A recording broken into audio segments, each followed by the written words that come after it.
I need to say this up front because it matters for what comes later. I work in acoustics, not music. Building acoustics. I'm a consultant for an architectural firm in Cincinnati that specializes in institutional sound environments, libraries, courthouses, hospital wings, school auditoriums. My job is to predict how sound will behave inside a structure before the structure is built, and to diagnose why it's behaving wrong in structures that already exist. I measure reverberation times. I model flutter echo. I identify standing waves. I map the way a room talks to itself. I'm telling you this because when I describe what I heard in Harrod Creek, I need you to understand that I wasn't guessing. I wasn't being imaginative. I was measuring. And the measurements are what terrify me, because measurements don't have opinions and they don't exaggerate. And what my equipment recorded in that valley does not fit inside any model I have ever used. My grandmother died on a Tuesday in March. I got the call from my mother at 6:40 a.m. while I was parked outside a middle school in Norwood, running baseline ambient readings before the HVAC retrofit began. Mom's voice was flat, controlled, administrative. Mama passed in her sleep last night. Viewing is Thursday. Burial is Friday. I need to know if you're coming. Not whether I wanted to, whether I was coming. That's how my mother asks for things. In logistics, not emotion. I told her I'd drive down Thursday morning. I hadn't been to Harrod Creek in almost 4 years. I'd grown up there, or partly. We moved to Charleston when I was 11, but we were back every holiday, every summer, sometimes for weeks at a time. Harrod Creek isn't really a town. It's a bend in a creek in a narrow valley about 40 minutes southeast of Beckley, where a dozen families have been settled since before the county existed. The Harrod family is one of them. My grandmother was born Claire Harrod, married Vernon Daisy, and never moved more than 3 miles from the house she was born in. When she died, she was in the house Vernon built for her in 1961, which sits a 1/4 mile from the house she grew up in, which is now my Aunt Colleen's. I should describe the valley, because the valley is the point. Harrod Creek runs roughly north to south through a gap in the Appalachian fold. The walls on either side are steep, not cliff faces, but close. Mature hardwood canopy on both the slopes, limestone and sandstone substrate, with exposed rock along the creek bed and at several points on the eastern ridge. The valley floor is maybe 300 yards wide at its widest. The whole settlement sits along a 1.5-mile stretch. The road comes in from the north off Route 3, follows the creek, and dead ends past the church at a turnaround where the hollow narrows to nothing. From an acoustic standpoint, it's a natural waveguide. I recognized this even as a child, though I didn't have the vocabulary for it then. Sound travels differently in Harrod Creek. You can hear a screen door close from a 1/4 mile away. Conversations carry across the valley in fragments, not echoes but direct transmission, the limestone walls acting as reflective surfaces, channeling sound along the valley floor with remarkably little attenuation. On still mornings, the valley hums. I don't mean metaphorically. There is a low ambient tone, somewhere around 90 to 110 hertz, depending on temperature and humidity, generated by wind interaction with the rock formations at the southern narrows. Most people wouldn't notice it. I always did. The other thing I should tell you about, before any of this will make sense, is the rule. Every family has strange rules, little behavioral tics that get passed down until nobody remembers why. Don't put shoes on the table. Don't whistle indoors, in the Daisy house, and in the Herod house before it. The rule was about singing. You did not sing outside. You did not hum outside. You did not raise your voice outside if you could help it. Indoors was acceptable, with limits. You kept it low, and you didn't sustain any note for too long. No one harmonized. My grandmother never sang in my hearing, not once. Not Happy Birthday, not a hymn, not a lullaby. My mother was the same. I'd hear other kids' mothers singing along with the radio, singing in the kitchen, singing to their babies. Mine spoke. She read to me. She never sang. When I was maybe 7 or 8, I asked Mama why we didn't sing. She was shelling beans on the porch, and she looked at me with that expression she had when she was deciding how much truth a child could hold, and she said, "Because the valley remembers what it hears, and some things don't need to be remembered." I grew up thinking this was poetry, that my grandmother was a woman who spoke in mountain metaphors, like a lot of the older people in the Hollow. It wasn't until I was standing at her graveside 26 years later, with a spectrum analyzer running on my phone out of pure professional habit, that I realized she might have been speaking with clinical precision. The funeral was on a Friday. Overcast, mid-40s, light wind from the south. I remember because the wind direction matters.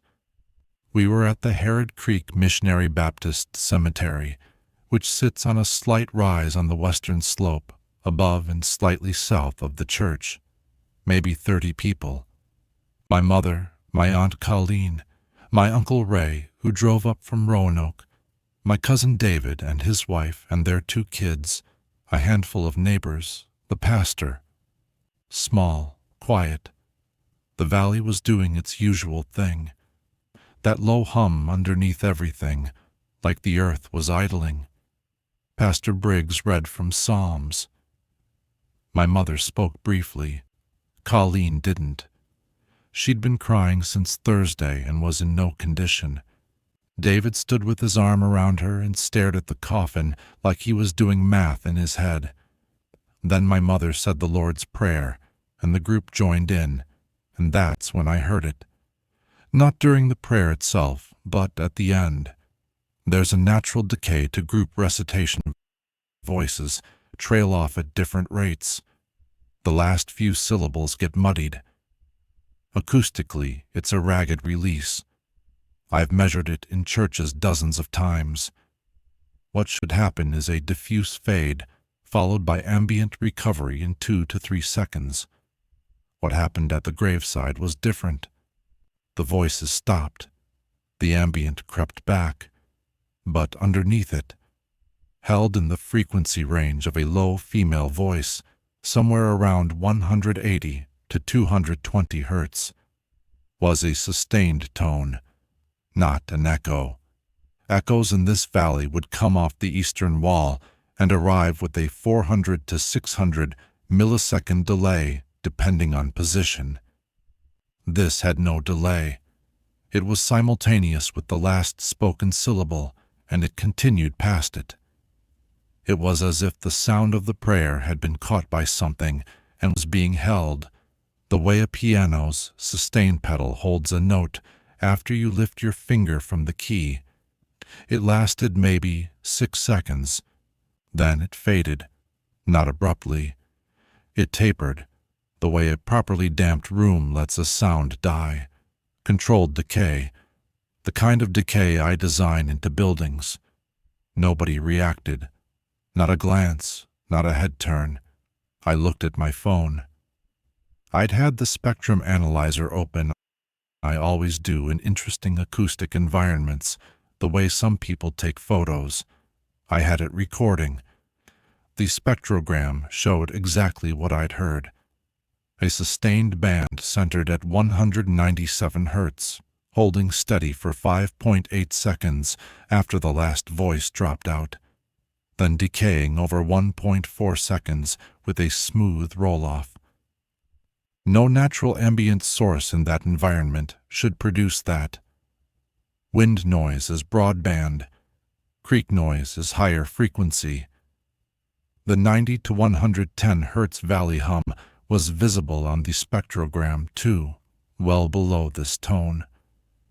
The 197 Hz band was isolated, coherent, and shaped like a voice. I saved the file.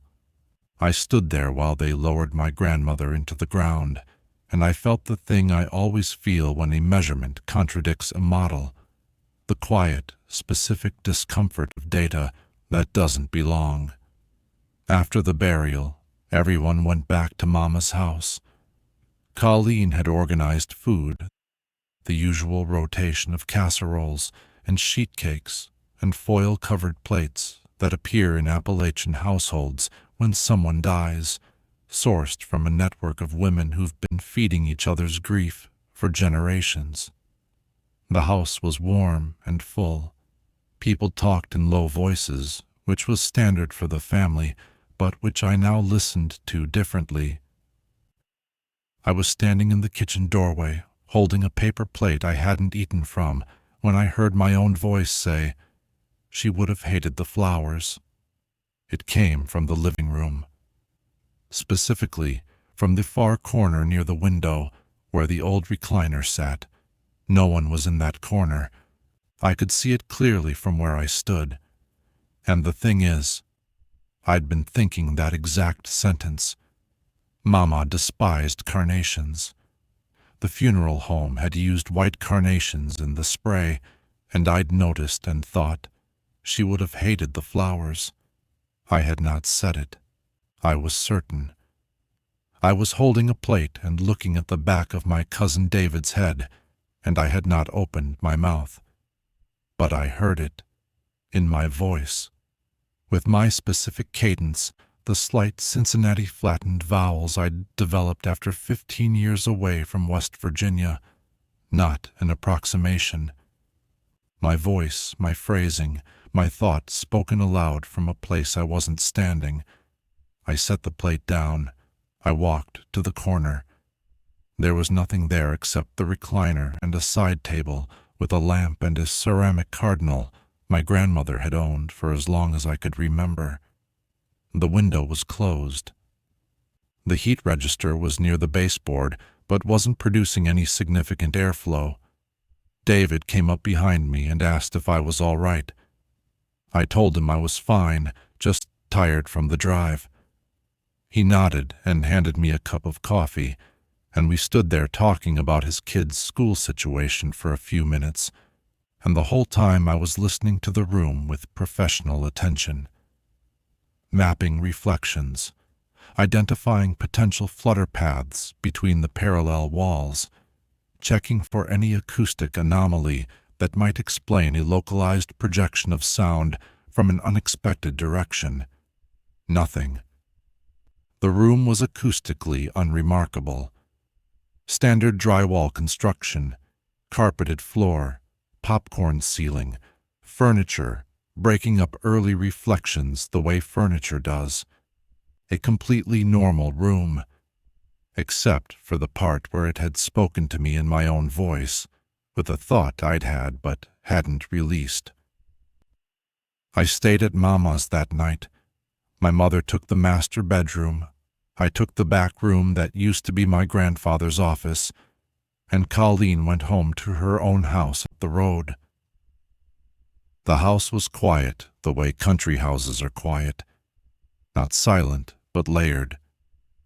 Creak noise through the walls, the furnace cycling, a branch tapping something somewhere, and underneath it all, the hum.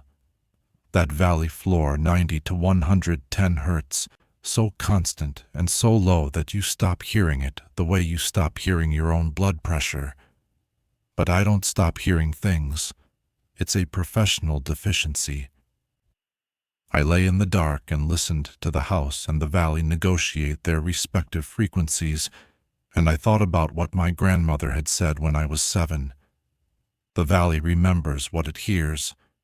In the morning, I told my mother I'd stay through the weekend to help sort Mama's things. This was true. It was also an excuse to stay in the valley with my equipment. I had a measurement microphone and a portable audio interface in my car. I had been doing field readings for the Norwood School project. Overkill for what I needed, but I wanted better data than a phone app could give me. Saturday was warmer. I spent the morning helping my mother go through Mama's bedroom closet, which was a task that felt less like sorting and more like archaeology. Layers of decades compressed into a single rod of hanging clothes. Dresses from the 1970s still in dry cleaning bags. My grandfather's flannel shirts she'd never donated. A fur-colored coat that might have been her mother's. My mother worked with her usual efficiency, making 3 piles: keep, donate, discard. She did not linger over objects. She did not cry. She processed. Around noon, I went up to the attic. I told my mother I was checking for water damage, which was something I'd noticed a stain near the eave on the north side and wanted to see if it had come through the roof deck. This was true. What was also true was that I'd remembered Mama kept things in the attic, and I was looking for something I didn't know how to name yet. The attic was standard for the era. Unfinished, plywood over the joists, fiberglass insulation between the rafters, a single bare bulb on a pull chain. The water stain was coming from a nail pop in the decking, nothing serious. Along the east wall, my grandmother had stored boxes, labeled in her handwriting, which was small and precise and looked like a school teacher's, which she had been. Christmas ornaments. Tax records 1978 to 1995. Vernon's tools, baby clothes, photo albums, and one box smaller than the others that was labeled only with the word tapes. I pulled it down. Inside were 14 reel-to-reel tapes, the small 5-inch kind used in portable recorders.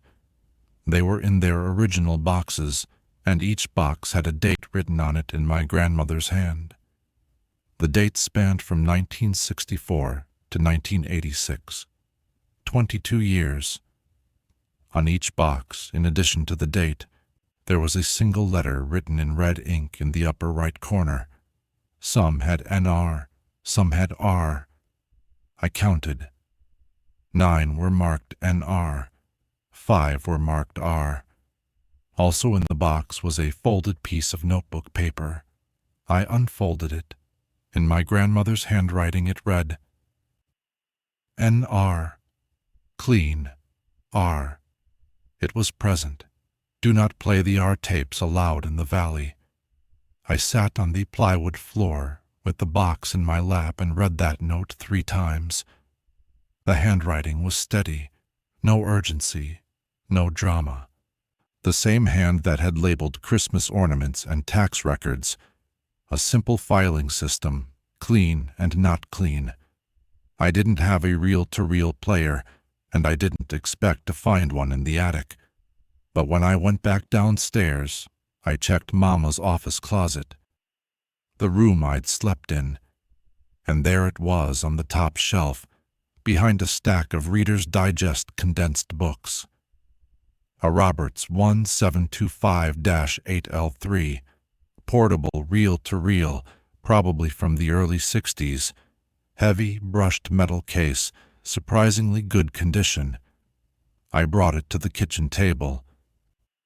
My mother was at the sink. She saw the recorder and the box of tapes, and she stopped moving in a way that I recognized. Not surprise, not shock, but the controlled stillness of someone encountering something they'd decided they would never encounter again. She dried her hands slowly. "Where did you find those?" she said. Not a question. "Attic, in a box labeled tapes." She looked at the box. She looked at me. "Put them back, Elise." "Mom, What are they? They're your grandmother's recordings. She recorded things around the property, birds, weather, whatever she wanted. They're not interesting.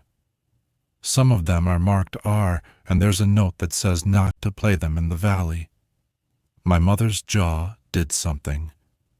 A small lateral shift, the way it does when she's recalculating. She does this in the same situations other people sigh. Your grandmother had ideas, she said carefully, about the valley, about sound. She was a smart woman, but she lived alone in this hollow for 30 years after your grandfather died, and she developed theories. Some of them were eccentric. The tapes were part of that. What does R mean? Responsive. She thought some of her recordings captured a response from the terrain, an acoustic phenomenon. She spent years trying to document it. Did she? My mother turned back to the sink. She documented what she believed she heard. I'm not going to have this conversation, Elise. You can take the tapes if you want them, but don't play them here. That last sentence came out with a force that didn't match anything else she'd said. Don't play them here. As if the location was the variable, as if the same tapes played in Cincinnati would be inert, but played in Harrod Creek they would be. What? Active. I took the tapes and the recorder to the back room and closed the door. I chose an NR tape first, dated August 1971. I threaded it and pressed play. My grandmother's voice came through the small speaker, quiet and clear. She was narrating. August 14th, 1971, 11:15 a.m. South porch, light wind, no cloud cover, testing at standard position. Then silence, ambient recording. I could hear the creek, insects, a distant bird. 30 seconds, a minute, 2 minutes. Then Mama's voice again. No response. Ending recording. Click. I played another NR tape. Same format. A date, a time, a location, a weather note, a period of ambient silence, a conclusion of no response. Clinical, methodical. These were field recordings made with experimental discipline. My grandmother had been running a listening protocol. I picked up an R tape, August 1978, threaded it, pressed play. August 23rd, 1978, 6:40 p.m. North Property Line near the stone wall. Overcast, no wind, testing at standard position. Ambient recording began. Creek noise, but fainter. The north property line would have been farther from the water.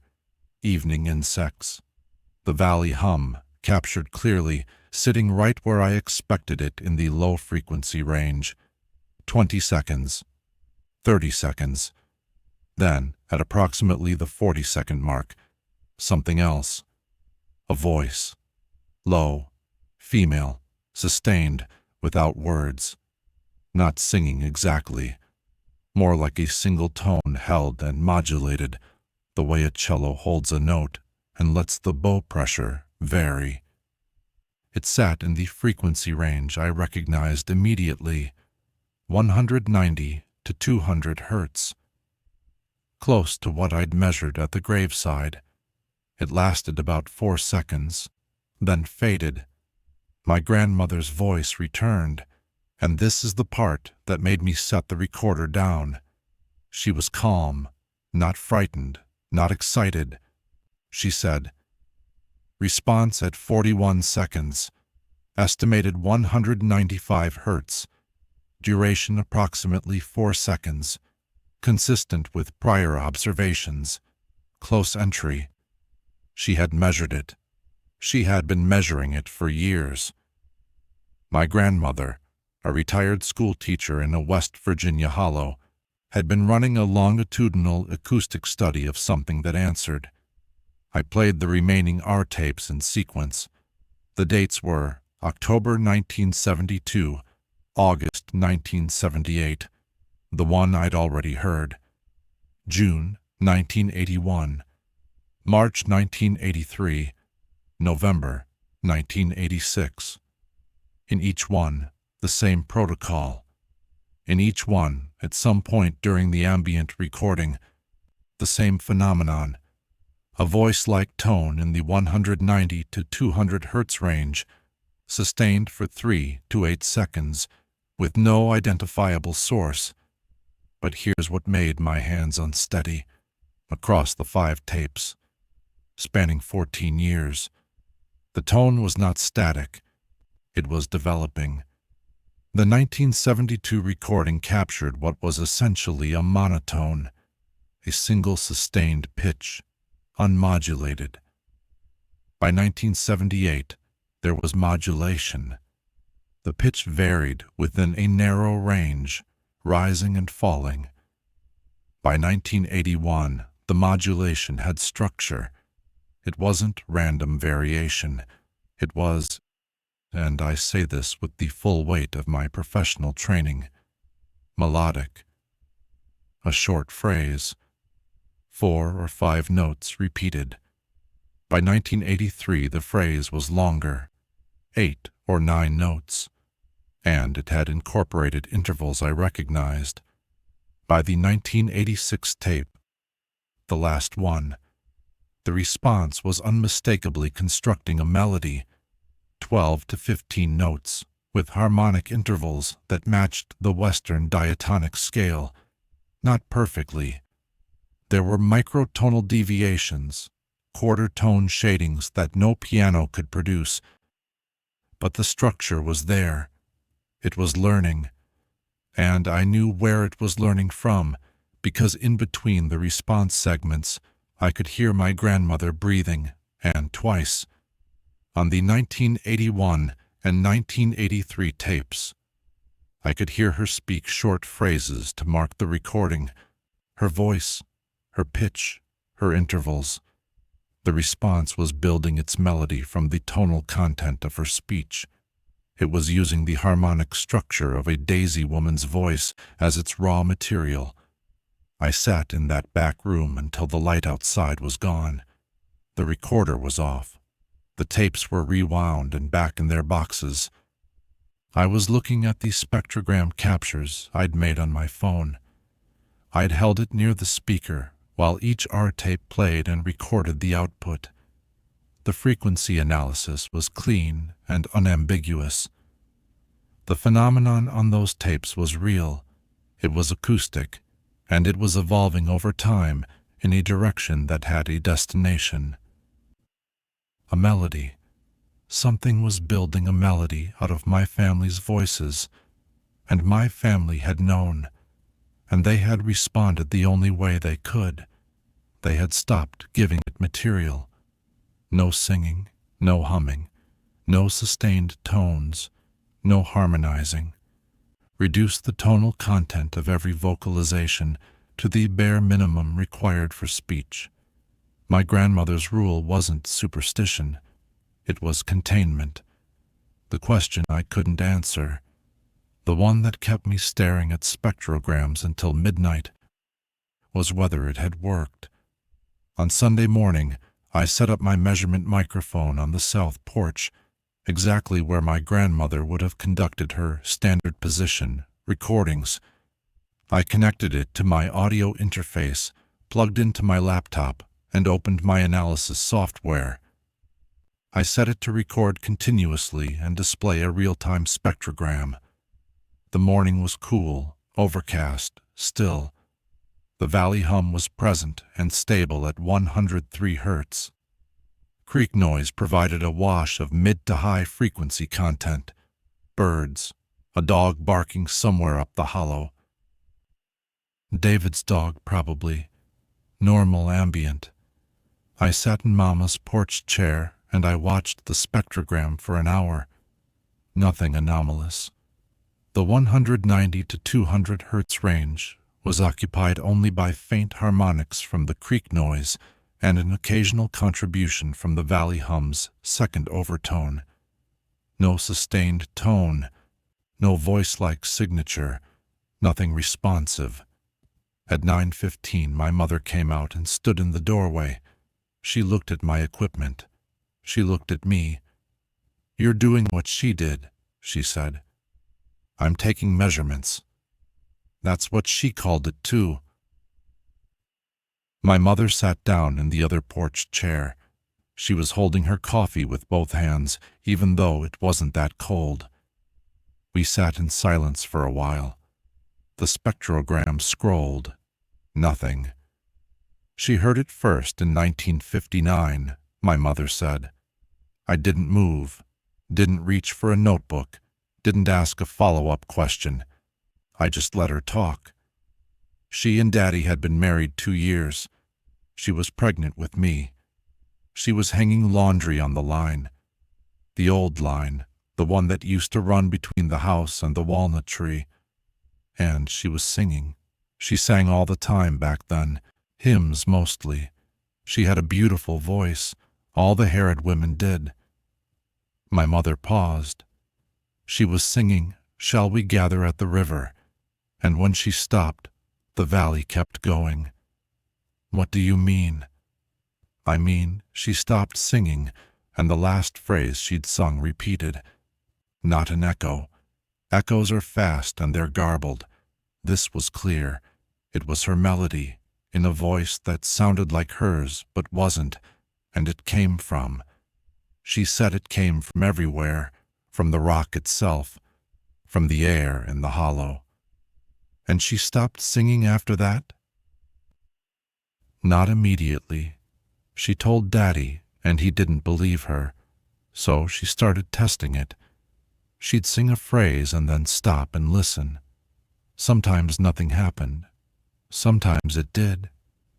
She realized it was more active in the evenings, more active in still weather, more active when she was alone." My mother's jaw did that lateral shift again. "She kept singing for 3 more years, Elise, testing it, measuring it. She was like you. She couldn't leave a question alone." "What made her stop?" My mother looked at me. I did. She was singing me to sleep one night. I was 3. She was singing that hymn, the gathering one, and she stopped mid-phrase, and I finished it, not the words. I was 3. I didn't know all the words. The melody.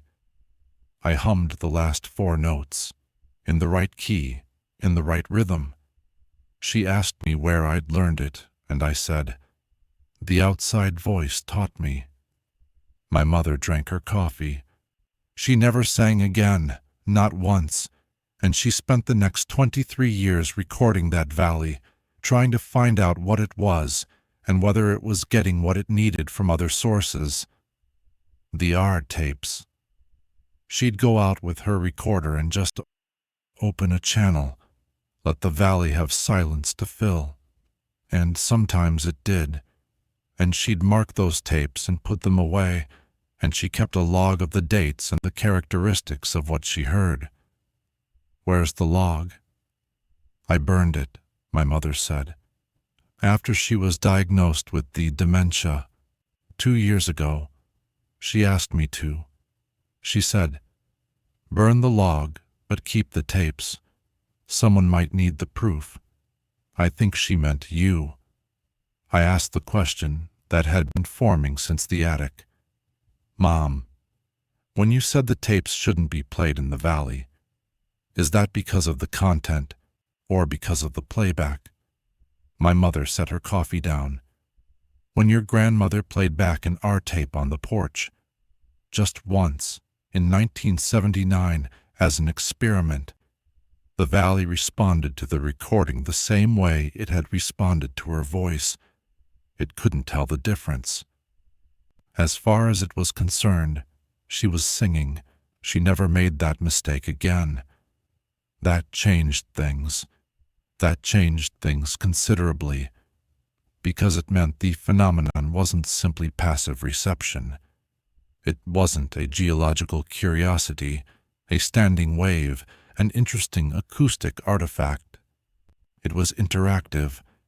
It processed vocal input, and it could not distinguish between a live source and a reproduction, which meant it was not responding to the physical mechanics of a voice, the breath, the vibrating tissue, the living source.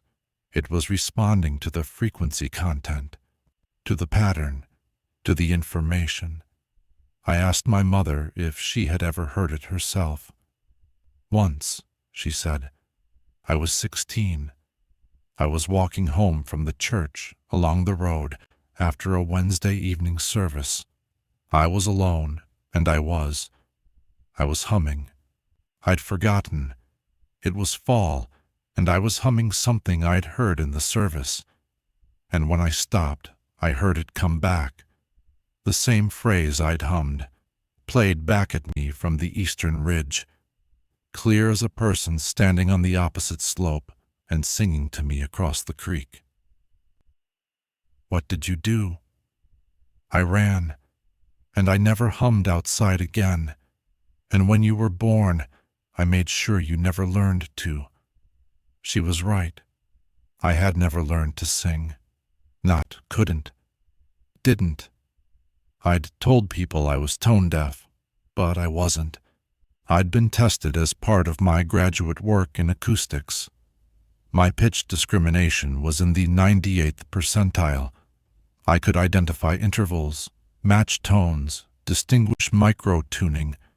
I just never sang. It had never occurred to me to wonder why, because the absence of something you've never done doesn't feel like deprivation. It feels like identity. I'm not a singer. That's just who I am. Except it wasn't who I was. It was who I'd been made. I spent Sunday afternoon at the Harrod Creek Missionary Baptist Church. Not for a service. Pastor Briggs had given me the key so I could assess some acoustic issues in the sanctuary. This was a real request. The congregation had been complaining about intelligibility problems with the new sound system, and when Briggs heard what I did for a living, he'd asked me to take a look. I was happy for the excuse. The church was a white clapboard building, maybe 1,000 square feet, built in 1923. It sat at the wide point of the valley where the creek makes a gentle bend and the slopes pull back slightly, giving the structure a little more acoustic breathing room than the houses farther south. Inside it was a single room with a raised chancel, wooden pews, a planked floor, and a vaulted ceiling. Not true vaulted, but a raised center section that created a coffered effect. Standard rural church construction of the period. The sound system problems were obvious and fixable. They'd mounted the speakers too high and were getting ceiling reflections that muddied the mid-range. I could write that up in 20 minutes. What interested me more was the church's natural acoustics, which were genuinely unusual. I ran a series of impulse response measurements using a small speaker and my microphone at various positions. The reverb time was long, over 3 seconds at mid-frequencies, which is remarkable for a room that size. The wood surfaces were old and hard and reflective. The coffered ceiling was creating focused reflections. It was a live room, very live. In acoustic terms, the church was a resonator. I also found something I didn't expect. There was a resonant frequency in the room, a specific pitch at which the room itself vibrated sympathetically, the way a wine glass has a note that makes it ring. Every room has them, but they're usually subtle. This one was pronounced. I found it by sweeping a sine tone through the frequency range and listening for the point where the room seemed to wake up, where the walls and floor and ceiling all began contributing energy. The frequency was 196 hertz, G below middle C, almost exactly the center of the range I'd found on my grandmother's tapes. I stood in the empty church and played that tone through my speaker and felt the room vibrate. The pews buzzed faintly. The floorboards transmitted the energy into my feet. The wooden walls and ceiling amplified it, shaped it, projected it. The church was tuned to the frequency of the phenomenon, or the phenomenon was tuned to the church. I went to the small office off the vestibule where the church kept its records. Briggs had given me free access. I was looking for one specific thing, and I found it in a cabinet drawer labeled Music Ministry, the choir records. Harrod Creek Missionary Baptist had maintained a choir from its founding in 1923 until 1987, when the choir was dissolved.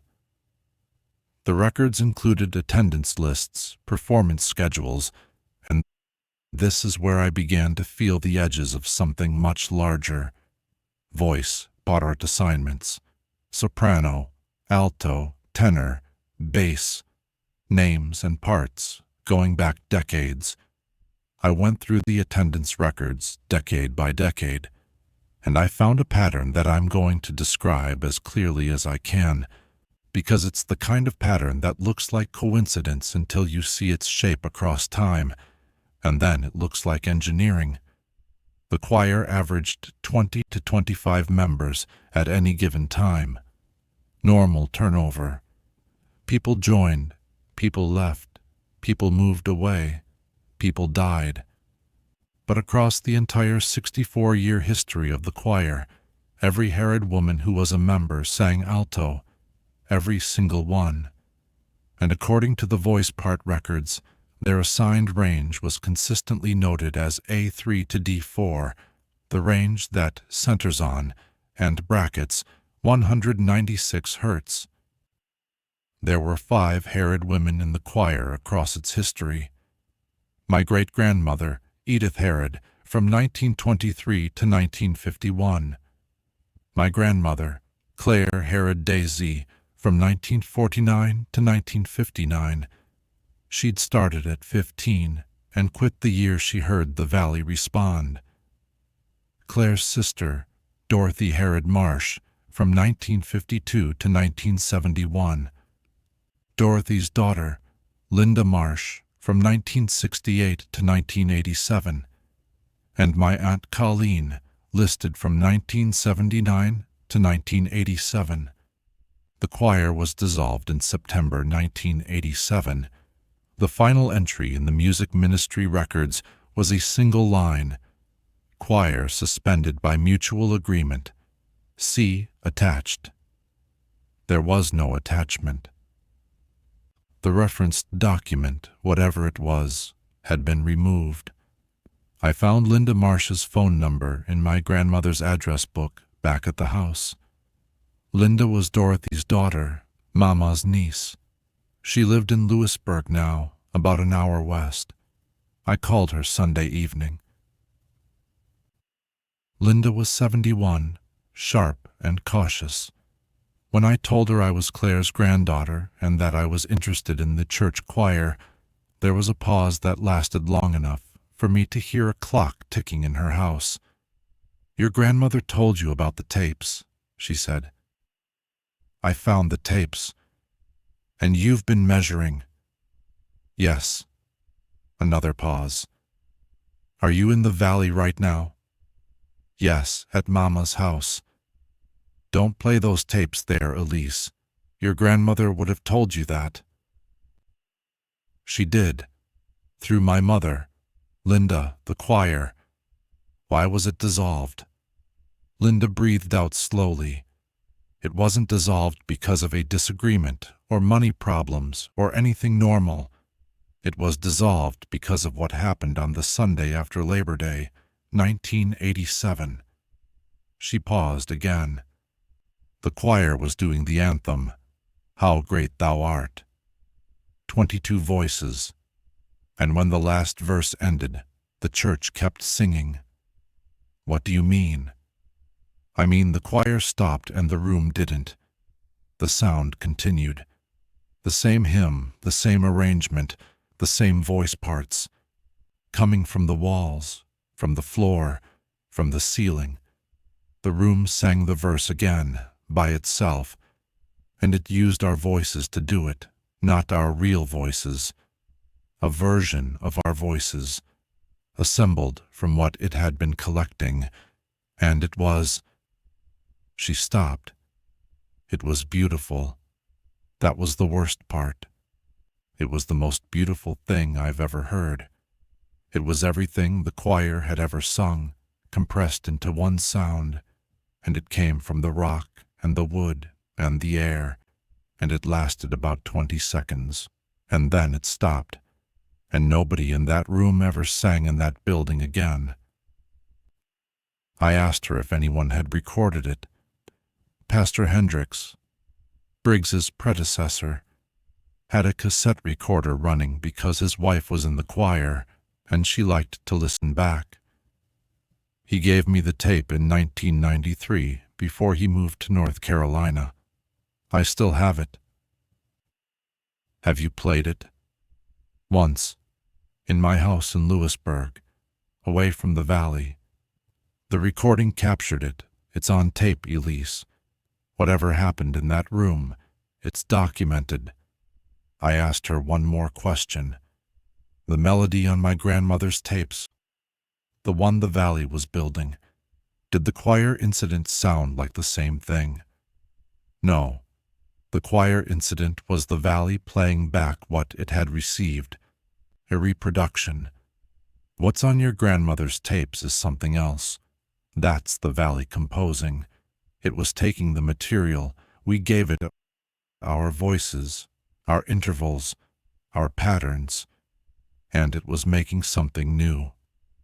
Is it finished? I don't know.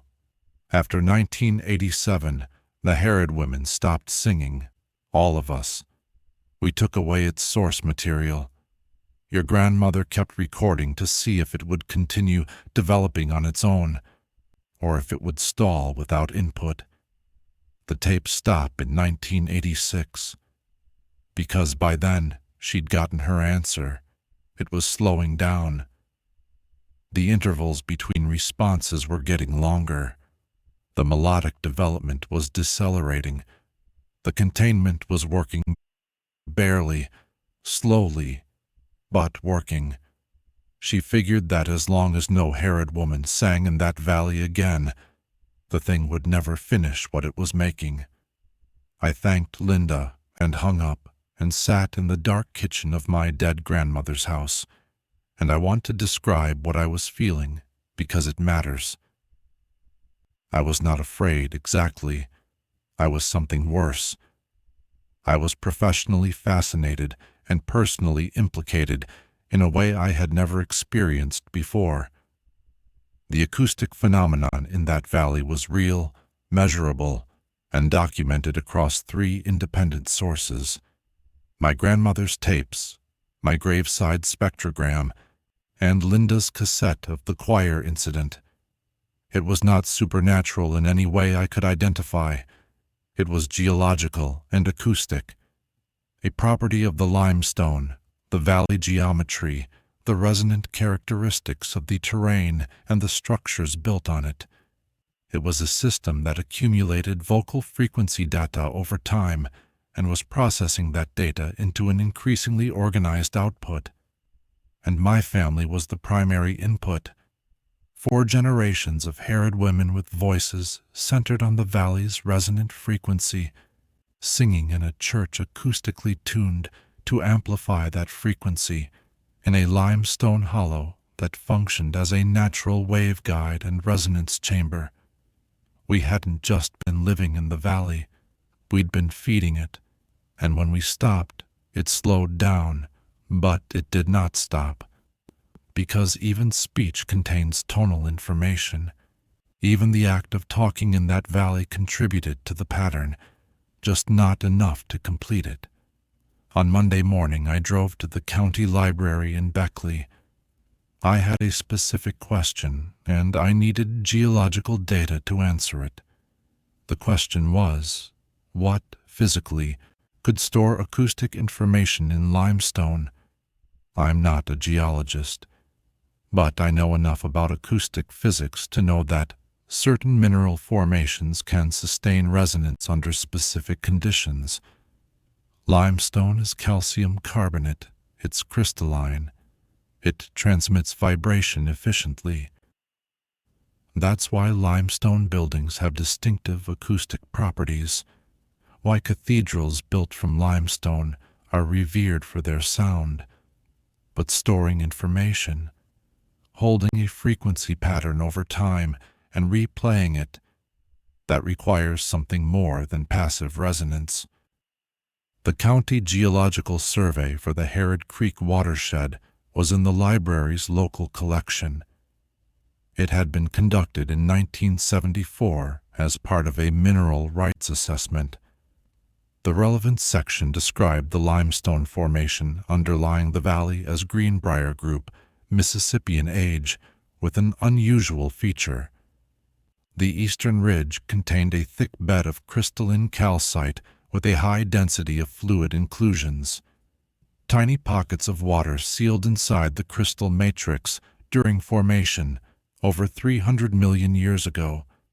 Fluid inclusions in calcite are not unusual. What was unusual, according to a footnote in the survey, was the uniformity of their size and distribution, which the surveyor described as remarkably regular, approaching synthetic precision. He noted that the formation had an anomalous acoustic response during seismic testing. It rang. The seismic pulse produced a clear, sustained secondary response at specific frequencies, rather than the broad-spectrum reflection expected from heterogeneous limestone. The surveyor had flagged this as a curiosity and moved on. He was looking for coal and mineral deposits, not acoustic phenomena. But I understood what he was describing. The crystalline calcite bed with uniformly distributed fluid inclusions was, in acoustic terms, a naturally occurring resonant structure, a transducer, something that could convert acoustic energy into mechanical vibration, store it in its crystalline matrix, and re-emit it when conditions were right. The valley wasn't just carrying sound. The valley was recording it. I drove back to Harrod Creek and parked at the turnaround south of the church, where the hollow narrows and the limestone is exposed along the creek bed. I got out and stood at the base of the eastern ridge and looked up at the rock face. Gray-white limestone fractured along the bedding plains, streaked with calcite veins that caught the afternoon light. I put my hand on it. The rock was cool and dry and faintly vibrating, not from anything I could see or identify, but transmitting the valley hum through its mass with a fidelity I could feel in my fingertips. I set up my microphone at the base of the rock face and recorded 10 minutes of ambient. Then I played back the recording through my speaker at moderate volume, pointed at the rock face, and recorded the result. The playback was unremarkable. My own recording returned to me with the expected reflections and ambient additions. But when I analyzed the spectrogram afterward, there was a detail I almost missed. During the playback, the rock had added something. A faint but measurable energy contribution in the 190 to 200 Hz band, lasting approximately 1.2 seconds, occurring at the point in my recording where a bird call had briefly introduced a tone near 400 Hz, the first overtone of 200 Hz. The rock had responded to the harmonic relationship. It had heard the bird, recognized the overtone, and contributed the fundamental. The valley wasn't just recording anymore. It was participating. I went to Colleen's house that evening.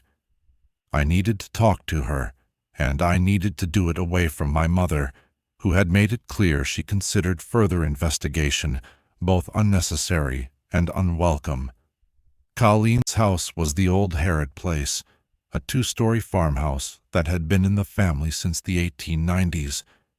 She was sitting on the porch with a blanket over her knees, looking better than she had at the funeral, but still diminished.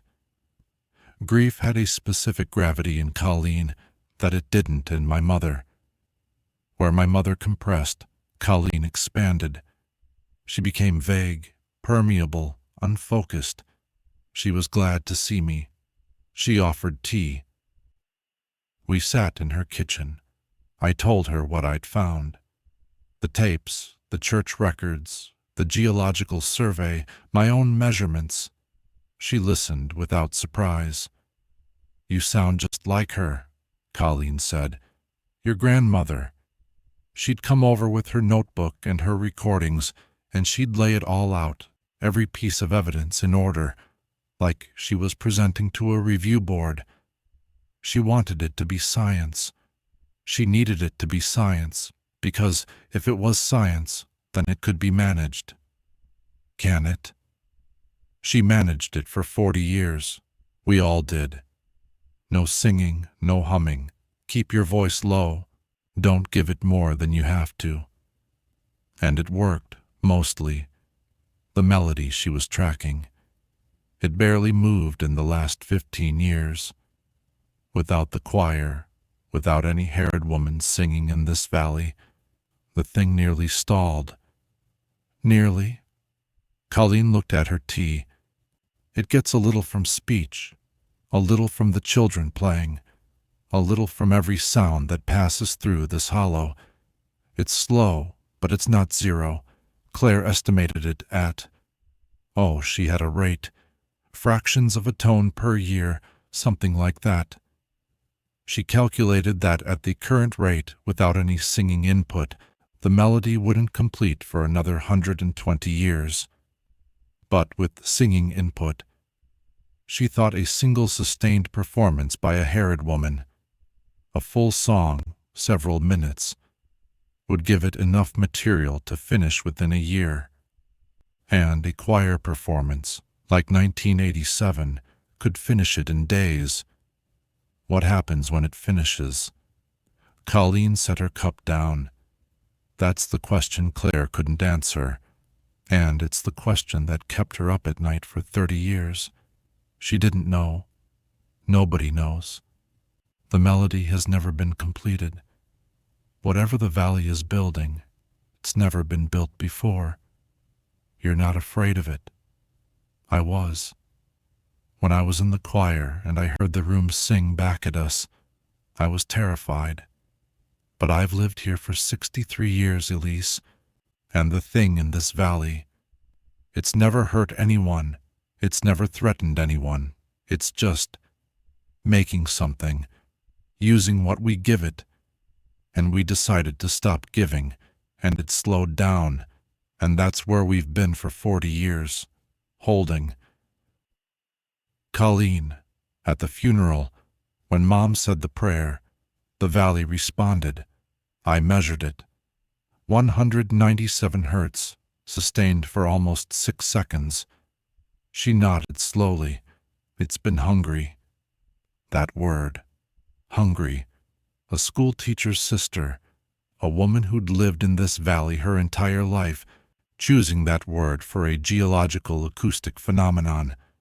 Not active, not responsive, hungry, as if the containment wasn't management but deprivation, as if 40 years of silence hadn't been protecting the family from the valley, but starving something that had been relying on them. I left Colleen's and walked back to Mama's along the road. It was after dark, maybe 8:30, and the valley was doing what valleys do at night in early spring. Settling, cooling, condensing. The hum was lower than during the day, dropped to maybe 95 hertz by the temperature shift. The creek was louder. No insects yet. The road was empty. I was halfway between Colleen's house and Mama's, maybe a quarter mile from either, when I stopped walking. something was different in the air. Not a sound, exactly. An absence. The creak noise was there. The hum was there. My footsteps on the gravel were there.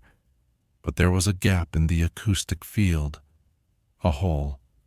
A frequency band that should have been occupied by ambient content and wasn't.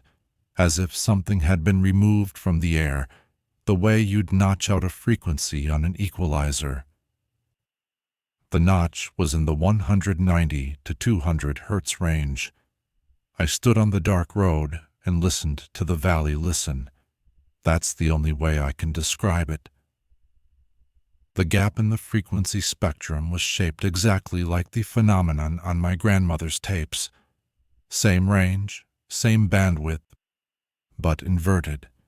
Instead of adding energy, something was subtracting it. The valley was clearing a space in the ambient sound at exactly the frequency where it had always spoken. It was making a channel, an opening, and it was waiting for me to fill it. I understood this with the part of my brain that processes acoustic environments automatically and without sentiment. The valley had detected a harried woman's voice. I'd been talking all day to Colleen, to Linda on the phone, to my mother, and it had identified me as a viable source. The notch was an invitation, a prepared space in the acoustic landscape, shaped to receive exactly the frequencies my voice would produce if I sang. I stood on the road, and I felt for the first time the pull that my grandmother had been resisting for 40 years, the urge to fill a gap. It's a feeling I know professionally. When you're in a room that has a dead spot, your voice instinctively compensates, pushes energy into the range that's being absorbed. Your body does it before your mind catches up. It's how acoustic environments shape the sound that's made within them. The valley was shaping me. I walked the rest of the way to Mama's without opening my mouth. Not a word, not a breath louder than necessary. I went inside and closed every window and sat in the back room and did not speak for an hour. On Tuesday morning, I called my firm and extended my leave through the week. Then I called Linda Marsh in Lewisburg and asked her to mail me the cassette of the 1987 choir incident. She agreed, but reluctantly. "Play it in Cincinnati," she said. "Not there. Promise me." I promised. Then I did something I knew my mother would not approve of. I drove to the county records office in Fayette and requested the property survey files for the Harrod Creek watershed. I wanted to know who owned the eastern ridge, the limestone formation with the calcite bed. The records showed that the eastern ridge had been held by the Harrod family continuously since 1847. When the original Harrod property was subdivided among descendants in the 1920s, the ridge was specifically excluded from division and placed in a family trust. The trust document was brief, and its language was unusual. The ridge was to remain undeveloped, unblasted, unquarried, and unperforated in perpetuity. No mining, no drilling, no excavation. The rock was not to be opened. The trust had been updated 3 times. In 1951, 1973, and 2003. Each update added a new generation of Harrod descendants as trustees. The 2003 update listed my grandmother, Colleen, and I had to read it twice. Me. I was a trustee of a family land trust I had never been told about, for a property whose protection terms essentially amounted to, "Do not touch the rock." They had been protecting the resonator. I drove back to the valley. On the way I stopped at the church and went through the records cabinet again. This time I wasn't looking at the choir records. I was looking at the construction files. The church had been built in 1923, and the building committee records were still in the cabinet, handwritten in a ledger. The committee had included 2 Herod family members, my great-great-grandfather, Robert Herod, and his brother James. The ledger recorded their deliberations about the building in practical detail: materials, costs, labor, dimensions. But one entry stood out. It was dated March 1923, written in a hand I didn't recognize, and it read, "R. Herod advises ceiling height to be adjusted to 14 feet at center to achieve proper singing resonance in the valley frequency. Committee agrees. Proper singing resonance in the valley frequency." They hadn't just known about the phenomenon. They designed the church to amplify it. The vaulted ceiling, the hard wood surfaces, the dimensions of the room. It wasn't an accident that the church's resonant frequency matched the valley's. It had been engineered in 1923 by Herod's, which meant the containment, the decision to stop singing, was a reversal. Before my grandmother's generation, the family hadn't been hiding from the phenomenon. They'd been cultivating it, building infrastructure for it. The church was an instrument built to channel Herod voices into the valley at precisely the frequency the limestone responded to. The choir wasn't worship, it was feeding. Something had changed. Somewhere between 1923 and 1959, the family's relationship with the phenomenon had shifted from cultivation to containment, from feeding to fasting. My grandmother had been the pivot point. She'd heard the valley respond to her voice, and she'd decided, for reasons the tapes and the silence couldn't tell me, that what was being built should not be completed. But Robert Herod, her grandfather, had spent money and labor and community resources to build a room specifically designed to help complete it. I needed to know what the melody sounded like, not the fragments on the R tapes. The whole thing. Whatever had been assembled from 4 generations of Herod women's voices, however complete or incomplete it was, I needed to hear it as a continuous piece. I had 5 R tapes, each containing a melodic fragment. I had my spectrogram captures. I had the frequency data. Back at Mama's house, I loaded the captures into my laptop and began extracting and sequencing the melodic content. I worked for 3 hours. What emerged was a passage roughly 30 seconds long. The cumulative melodic output from 1972 to 1986, assembled in developmental order. It was, as I'd noted, structured around the Western diatonic scale with microtonal inflections. It had a tonal center that hovered around G3, 196 Hz, the valley frequency, the church frequency. It moved in intervals that were mostly thirds and fifths, with occasional larger leaps. It had a rhythmic pattern that was irregular but not random, more like breath-paced, the rhythm of a person singing without accompaniment.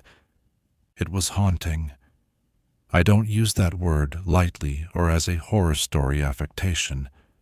Acoustically, the melody exploited a set of intervals known to produce strong emotional responses: minor thirds, perfect fifths, suspended fourths that resolve unexpectedly.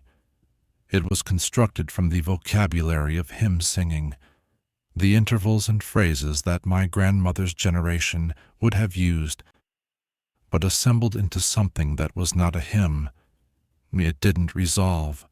It built and turned and opened and built again, and where it ended, on the 1986 fragment, it stopped on an unresolved interval, a major seventh, hanging in the air like a question that physically needed an answer. It was 80% of something, maybe 85%. I could feel the remaining architecture, the way you can feel a missing tooth with your tongue. The shape of the absence told you what was supposed to be there, and I could hear what was supposed to be there. Not consciously, not deliberately, but in the part of my brain that has spent 15 years analyzing melodic structure and harmonic resolution. The melody wanted to go to specific places. It wanted to resolve the seventh, descend through the fifth, arrive at a cadence that I could almost hear. I closed the laptop. I stood up. I walked to the bathroom and ran water and washed my face. And when I turned the water off, I heard myself. I was humming. 3 notes, a descending minor third followed by an ascending perfect fifth, the exact interval pattern that would begin the resolution of the unfinished melody. I had never hummed those notes before. I had never heard them performed in sequence. They were not from any piece of music I knew. They were the notes that came next in a melody that had been under construction for 60 years, and they had come out of my throat without my permission while I was washing my face in my dead grandmother's bathroom. I grabbed the edge of the sink and stared at my reflection and felt my jaw trembling, not from cold and not from fear, but from the effort of not making sound. My throat wanted to continue. The 3 notes I'd hummed had opened a gate, and behind it was the rest. I could feel the complete resolution sitting in my vocal cords like a sneeze that won't quite come, a physical pressure, an acoustic pregnancy, the entire unfinished melody pressing against the inside of my throat, asking to be born. I left the house. I got in my car. I drove out of the valley, north on Route 3, and I did not stop until I was in Beckley, in a McDonald's parking lot, 17 miles from the nearest exposed Greenbrier limestone. And there, sitting in my car with the engine running and the radio playing something I wasn't hearing, I let out a breath that I hadn't realized I'd been holding since the bathroom. The pressure in my throat was gone. The melody was gone.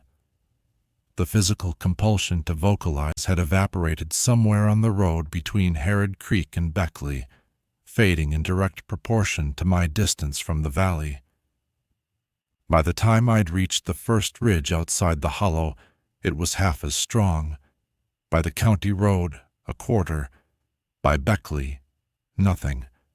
Just my own normal breathing, my own normal voice, my own normal silence. Distance was the variable. The valley's influence was spatial.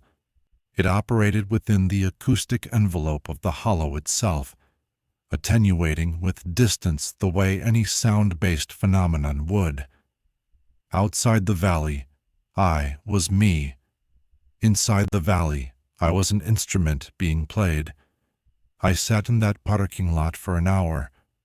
I called my office and told them I'd be another week.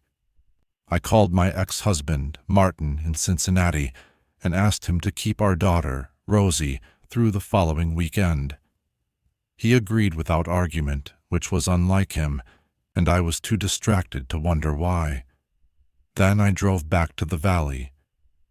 Not because I wanted to, because the tapes were there, the data was there, my grandmother's life work was there, and I was the only person alive who could finish her research.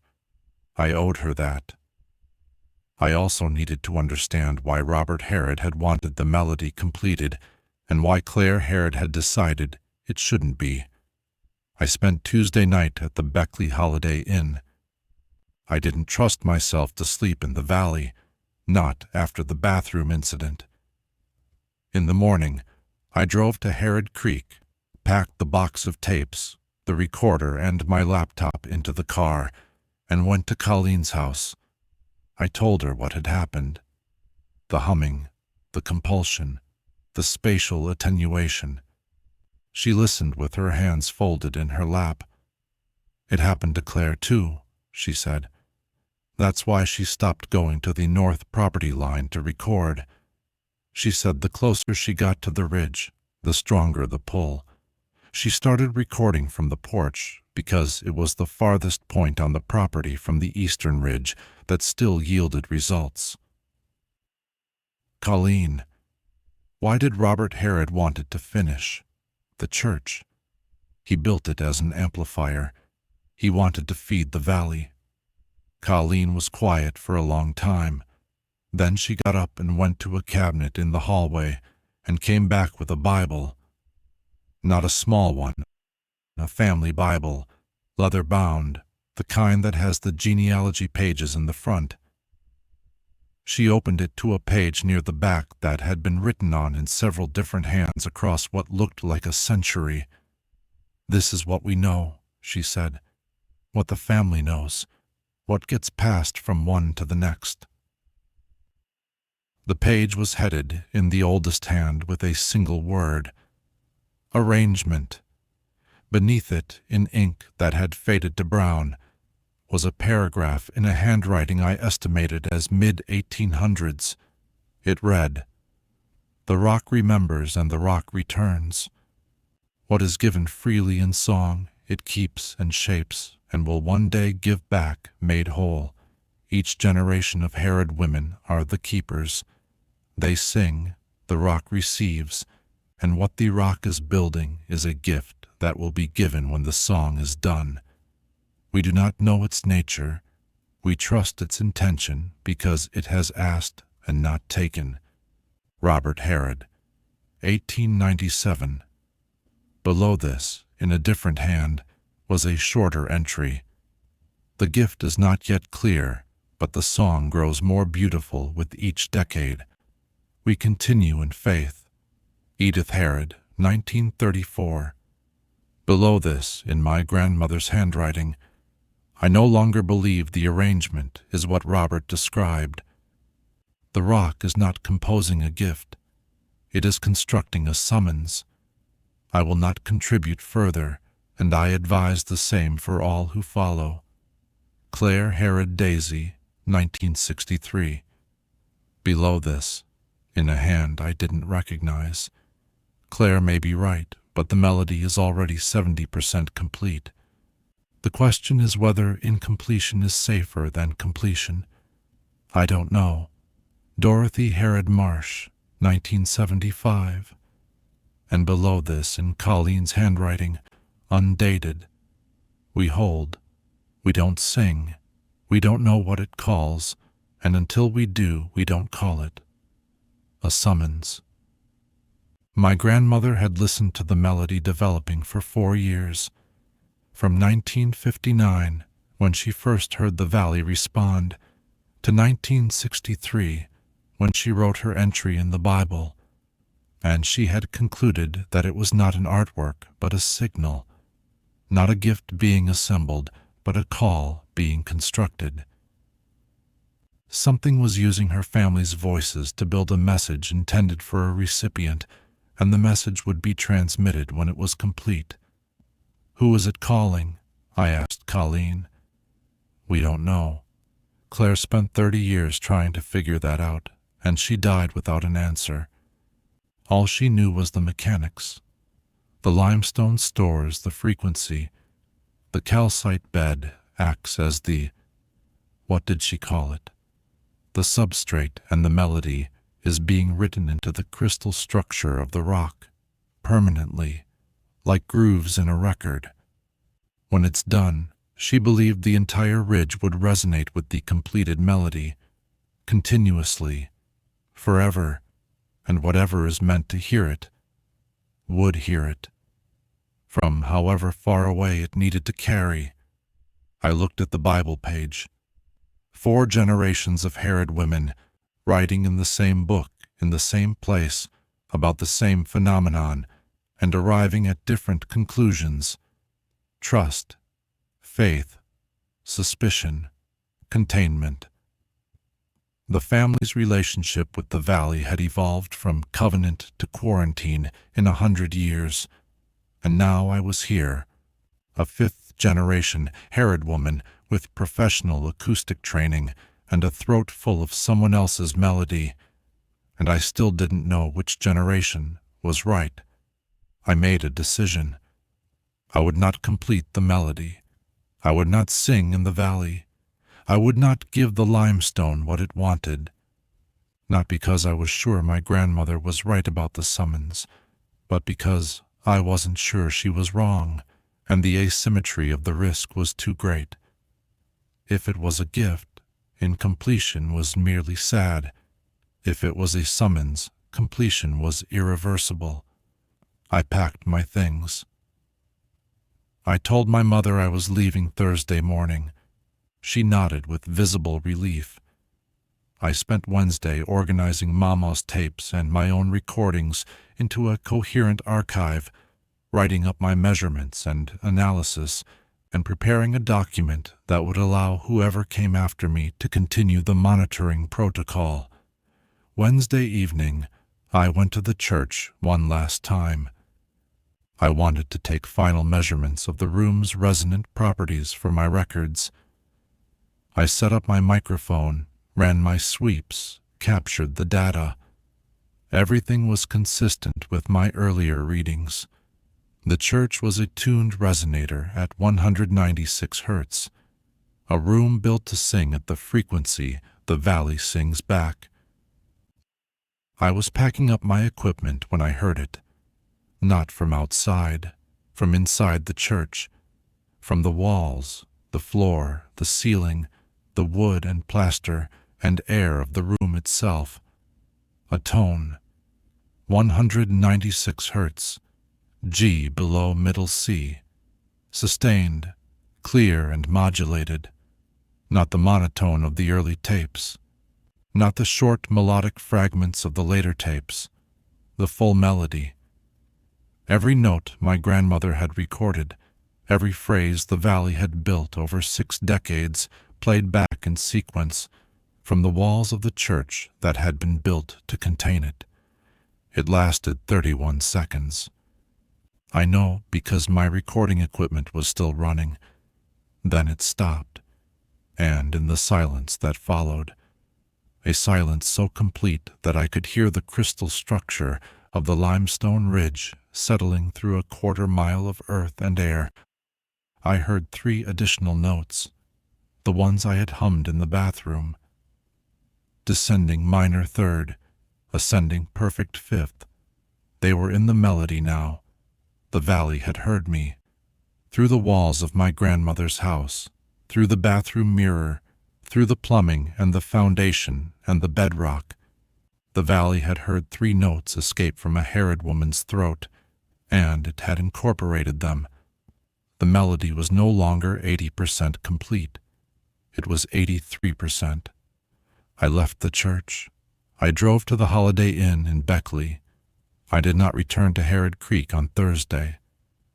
I left my equipment at Mama's and drove to Cincinnati with the tapes in the trunk and my windows up and the radio on. 3 weeks passed. I went back to work. I ran acoustic analyses of school buildings and hospital wings and government offices. I wrote reports. I attended meetings. I did not think about the valley during working hours because I could not afford to, and I did not listen to the tapes because Linda had made me promise and because I was no longer sure that promise was paranoia. Rosie came back to my apartment on a Sunday. She's 9, brown hair, my mother's jaw, her father's coloring. She'd been at Martin's since I'd extended my trip, and she was happy to be home, full of stories about her friend Olivia's birthday party and a math test she was proud of. Normal, completely normal. Monday morning, I was making coffee. Rosie was at the kitchen table eating cereal and looking at something on her tablet, and she was humming. Children hum. It means nothing. Children hum all the time, tuneless fragments of things they've heard, improvisational nonsense, the idle soundtrack of a mind that hasn't learned to be silent yet. But I am an acoustics professional, and my ear does not turn off. And the melody my daughter was humming was not tuneless, and it was not nonsense. It was 4 bars, 12 notes, beginning on G3, low for a child, at the very bottom of her range, a note she had to push to reach. It moved through intervals I recognized, a rising fourth, a stepwise descent, a suspended note that hung for 2 beats before resolving upward. It was tonal, structured, and purposeful. It was the opening phrase of the melody on my grandmother's tapes. The first 4 bars, the foundation, the part that would have been laid down first before my grandmother was born, when Edith Harrod was singing in the choir that Robert Harrod built, the oldest layer, the beginning. "Rosie, where did you learn that song?" She looked up from her tablet. "What song?" "The one you were just humming." She thought about it, the way kids think about things they weren't tracking. Head tilted, eyes up. "I don't know. I think I heard it somewhere." "Where?" "I don't know, Mom. It's just in my head." Just in her head. In Cincinnati, 200 miles from the nearest Greenbrier limestone, in an apartment on the 4th floor of a concrete building with no geological contact with any natural resonant formation. My daughter, who had never been to Harrod Creek, who had never met my grandmother while she was coherent enough to hum, who had never heard the tapes because the tapes were in my trunk and I had never played them in this apartment. My daughter was humming the opening of a melody that has been under construction in a West Virginia valley for over a century. I set my coffee down. I went to the trunk of my car in the parking garage. The box of tapes was where I'd left it, sealed. I opened it. 14 tapes in their boxes. I counted twice. 14. But there were 15 boxes. The 15th was at the bottom of the stack. Small, 5-inch reel, same type as the others. In my grandmother's handwriting on the label, a date, March 2026. The month I was in the valley, but not a date that had passed yet when I'd packed the box. I'd left Harrod Creek on March 19th. The date on the label was March 28th, 2026, 9 days in the future at the time I'd packed the tapes, and the handwriting was my grandmother's. My grandmother, who had been dead for 2 weeks. In the upper right corner, in red ink, a single letter, R. I have not played it. I will not play it. It is in a safe deposit box at my bank, and I have instructed that it not be opened. But sometimes in the mornings, when I'm making coffee, and Rosie is at the table, and the apartment is quiet, I hear her humming, the same 4 bars, always the same 4 bars. And each time, I listen with the part of my brain that I cannot turn off, and each time, I am counting. 4 bars, 12 notes, the same 12 notes every time, not developing, not growing, not adding new material. For now,